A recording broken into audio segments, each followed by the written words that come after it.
नमस्कार। आकाशवाणी से प्रस्तुत है समाचार प्रभात।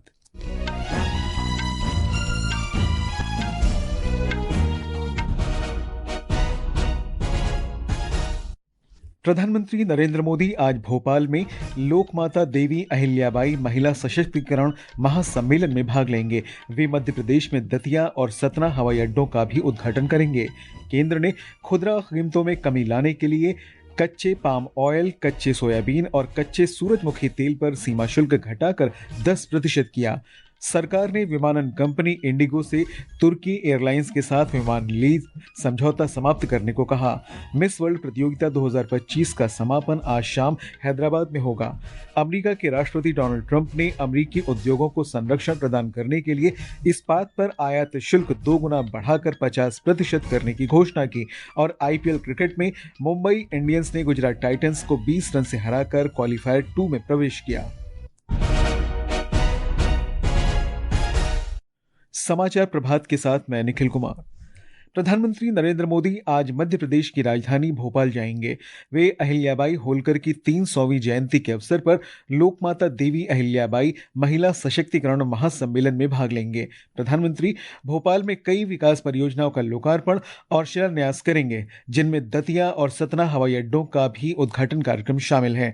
हमारे संवाददाता ने बताया है कि प्रधानमंत्री क्षिप्रा नदी पर 860 करोड़ रुपए से अधिक की लागत से घाट निर्माण कार्यों का शिलान्यास करेंगे। महिला सशक्तिकरण महासम्मेलन में करीब 2 लाख महिलाएं शामिल होंगी। मुख्यमंत्री डॉक्टर मोहन यादव ने बताया कि प्रधानमंत्री नरेंद्र मोदी इस अवसर पर विभिन्न विकास कार्यों की सौगात देंगे। 2 नए एयरपोर्ट दतिया और सतना अहिल्या महारानी की नगरी में उसका लोकार्पण होगा। उज्जैन सिंहस्थ आने वाला 2028 में वहाँ 29 किलोमीटर के नए घाट का निर्माण होगा। इसके अलावा प्रधानमंत्री जल संसाधन विभाग के करीब 863 करोड़ रुपए के विकास कार्यों का वर्चुअल भूमि पूजन करेंगे। श्री मोदी 1271 नवीन अटल ग्राम सेवा सदन के निर्माण के लिए पहली किस्त भी जारी करेंगे। प्रधानमंत्री इस अवसर पर लोक माता देवी अहिल्याबाई को समर्पित डाक टिकट और 300 रुपए का स्मारक सिक्का भी जारी करेंगे। श्री मोदी राष्ट्रीय देवी अहिल्याबाई पुरस्कार भी प्रदान करेंगे। प्रधानमंत्री संस्कृति विभाग द्वारा आयोजित लोक माता देवी अहिल्याबाई के सुशासन, महिला सशक्तिकरण और संस्कृति पर आधारित प्रदर्शनी का अवलोकन भी करेंगे। संजीव शर्मा, आकाशवाणी समाचार, भोपाल। महाराष्ट्र के अहिल्यानगर जिले में लोकमाता अहिल्या देवी होलकर की 300वीं जयंती पर उनकी जन्मस्थली चौंडी में आज विशेष कार्यक्रम का आयोजन किया जा रहा है। अहिल्या देवी होलकर के जीवन और कार्यों पर प्रस्तुत है हमारी संवाददाता की रिपोर्ट।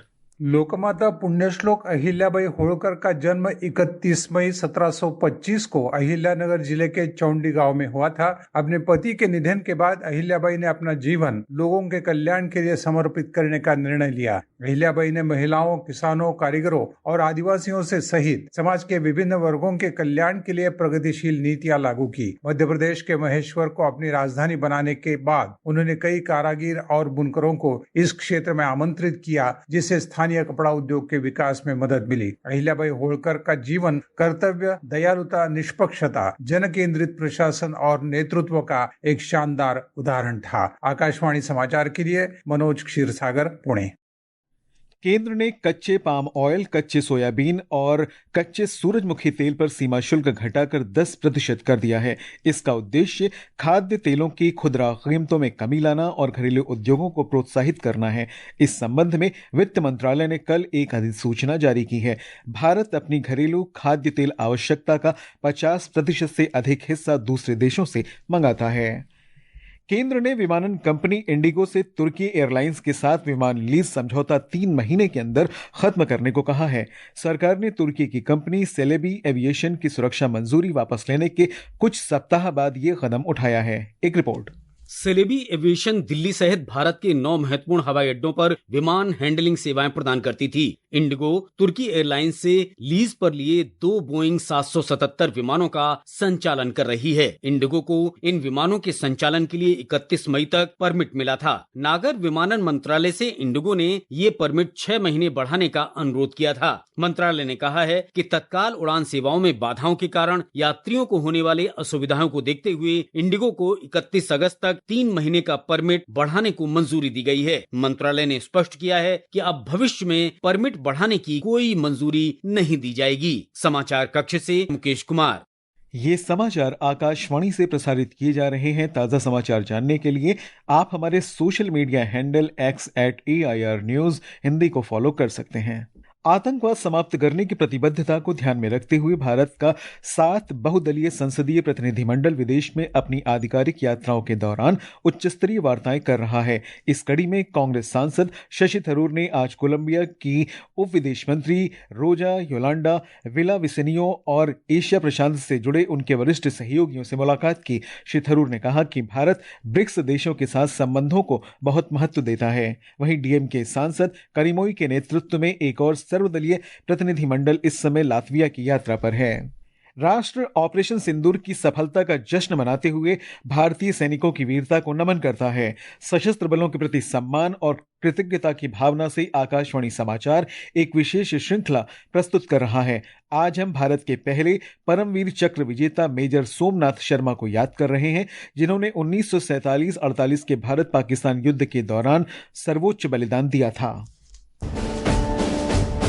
जनवरी 1923 में हिमाचल प्रदेश में जन्मे मेजर सोमनाथ शर्मा फरवरी 1942 में सेना की कुमाऊं रेजिमेंट में भर्ती हुए। मेजर शर्मा ने अक्टूबर 1947 में जब पाकिस्तान के कबायलियों ने जम्मू कश्मीर पर हमला किया तो उन्होंने घाटी की रक्षा में अहम भूमिका निभाई। हाथ में प्लास्टर लगे होने के बावजूद मेजर सोमनाथ शर्मा 4 कुमाऊं की डी कंपनी का नेतृत्व करने पर अड़े रहे, जिसे 31 अक्टूबर को हवाई मार्ग से श्रीनगर पहुंचाया गया। 3 नवंबर को उनकी कंपनी को बडगाम के पास एक पोजीशन संभालने का काम सौंपा गया। उस दिन दोपहर में लगभग 2:30 बजे उनकी टुकड़ी पर छोटे हथियारों, मोटार और भारी ऑटोमेटिक हथियारों से सुसज्जित दुश्मन के लगभग 700 सैनिकों ने अचानक हमला कर दिया। इस हमले से भारतीयों को काफी नुकसान हुआ। दुश्मन के इस घातक हमले के बावजूद अपने दृढ़ इच्छा शक्ति का परिचय देते हुए मेजर शर्मा अपने जवानों को डटे रहने के लिए लगातार प्रेरित करते रहे। मेजर शर्मा जब दुश्मनों से लड़ रहे थे तभी उनके पास रखे गोला बारूद पर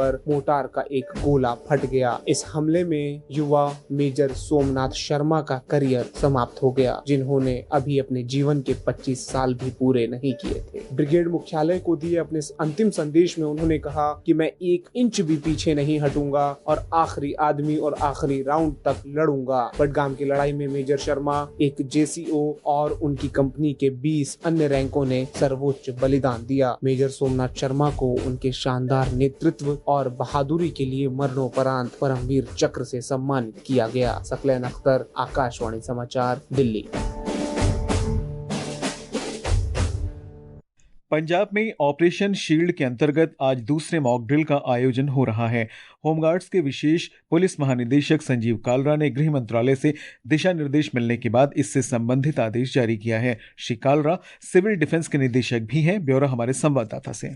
यह एक एहतियाती अभ्यास है, इसमें घबराने की कोई बात नहीं है। बस निर्देशों का पालन करें और फर्जी खबरों से दूर रहें। सभी संबंधित सुरक्षा एजेंसियां, फायर ब्रिगेड, नागरिक सुरक्षा स्वयं सेवक इसमें भाग ले रहे हैं। विभिन्न जिलों के सभी उपायुक्तों ने अभ्यास के बारे में सार्वजनिक निर्देश जारी किए हैं। हवाई हमले की चेतावनी देने वाले हूटर बताए गए समय के दौरान बजाए जाएंगे और उस अवधि में पूरी तरह ब्लैकआउट रहेगा। जनता को वैसे ही अभ्यास का पालन करना है जैसा कि 7 मई और उसके बाद किया गया था। इन्वर्टर या जनरेटर सहित सभी लाइटें बंद करनी होंगी। सड़क पर मोटर से यात्रा करने वालों से भी अनुरोध है कि वे अपनी लाइटें बंद कर दें। राजेश बाली, आकाशवाणी समाचार, जलंधर।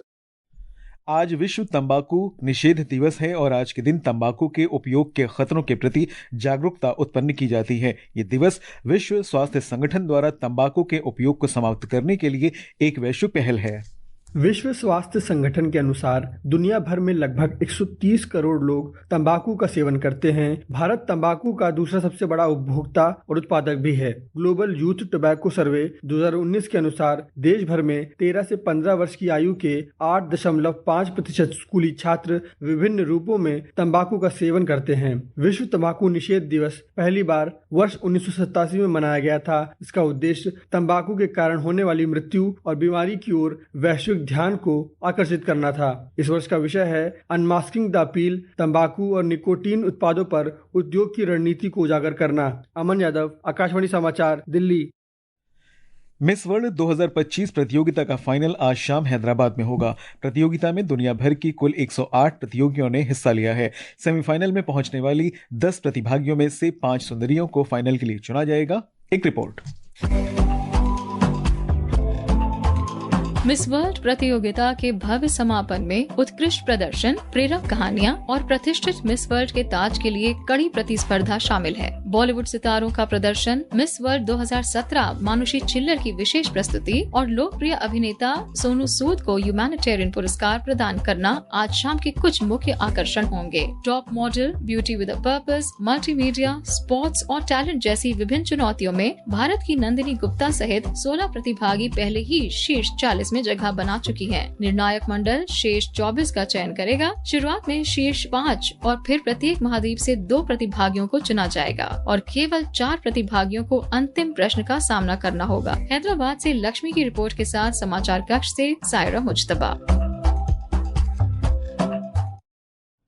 अमेरिका के राष्ट्रपति डोनाल्ड ट्रंप ने अमेरिकी उद्योगों को संरक्षण प्रदान करने के लिए इस्पात पर आयात शुल्क 25% से बढ़ाकर 50% करने की घोषणा की है। पिट्सबर्ग में पेंसिल्वेनिया के इस्पात कर्मियों से बातचीत में श्री ट्रंप ने कहा कि एल्यूमिनियम शुल्क को भी दोगुना करके 50% किया जाएगा। दोनों शुल्क में वृद्धि बुधवार से लागू हो जाएगी।